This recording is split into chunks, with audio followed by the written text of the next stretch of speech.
Hello, Internet. Let's talk fights. All right, guys, welcome back. This is the Savage Gentleman Show, Episode 5. We are breaking down Ilia Topuria versus Alexander Volkanovski. What do you got for Mr. Ilia Topuria, Ryan? The Matador. This kid is nasty. Currently undefeated.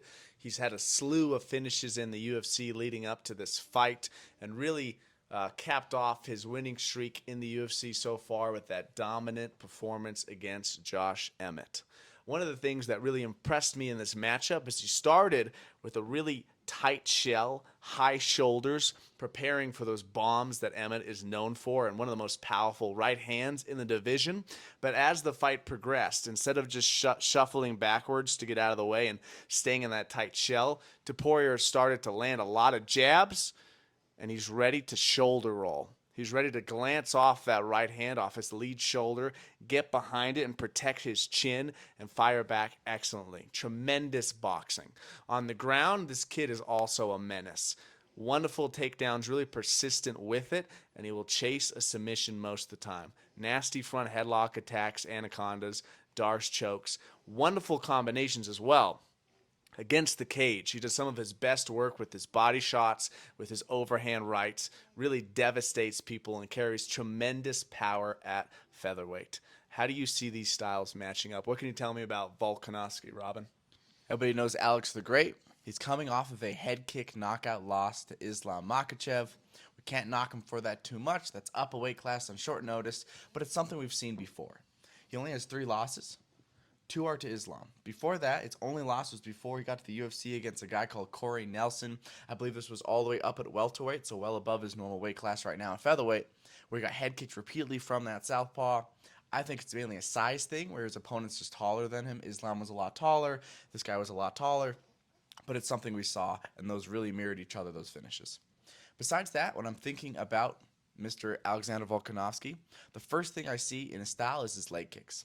When he fought Max Holloway the first time, he won the fight with leg kicks. Like, a lot of things happened in the matchup, but he outpointed him so much with the leg kicks. He's got probably the best inside low kick in MMA history. He does a lot of things with it. One of the things he's added to his game is he'll go inside low kick, and then when you look to counter, he'll pull himself back to southpaw and throw his new lead hook, his right hook from southpaw.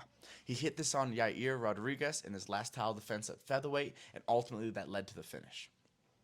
Besides that, we're also going to see him shift forward. So he'll shift backwards off that kick. He'll also shift forward off his hand fight. He's got really long arms to the division. I think it's 71.5 inches of reach for featherweight. He looks to touch your hands, gauge this distance, and then he'll switch, shifting his stance forward into his offense. He might shift into a body shot. He might shift into an overhand. He's got a lot of options off of it, and he's really good at it. The other thing I would say for this matchup is that Ilia Topuria, although an amazing boxer, doesn't seem to deal with leg kicks super well. He beat Josh Emmett handedly, got some 10-8 rounds, but Josh Emmett landed around 18 out of 20 low kicks, and a few people in his career have low kicked him. No one seems to have done insane damage or really dropped him with or anything like that, but I really want to see the low kicks in this match. Besides that, all I got for Volk is he uses a lot of ground and pound on the floor. He's not looking for submissions. We don't see him jumping on guillotines and Darce chokes and rear naked chokes. He wants to stand above you, pummeling your face, and he does it a lot. If you're given a prediction, what do you think? This is a great, great fight. Such a wonderful matchup. Both of these guys are incredibly skilled at such a high level at every facet of the game. If there's 2 holes, 2 openings for both of them, I think Topuria at times will overswing. He's trying to put his opponent out so hard that sometimes either the left hook or the right hook will get him out of his stance and off balance. We have seen him head kick and dropped in one of his fights, and he came back to viciously knock out that same opponent, but it's been an opening before. For Volkanovski, even though he's short and he seems to get away with this, a lot of times he's backing out with his head up high, pairing on the same side, and leaving himself in a somewhat vulnerable situation. It's not as accentuated because of his height, but I think it is an opening that Topuria could potentially capitalize and hurt him. Topuria carries, in my opinion, a bit more power in his hands, where Volkanovski has a better diversity of attack and better kicks. Super close matchup. I'm going to have to go with Topuria on this one. He's so confident. He's ready for this opportunity, and this is going to be just a fantastic fight all around. Robin, who you got? Final prediction. I'll have to agree. I think Topuria can take this matchup.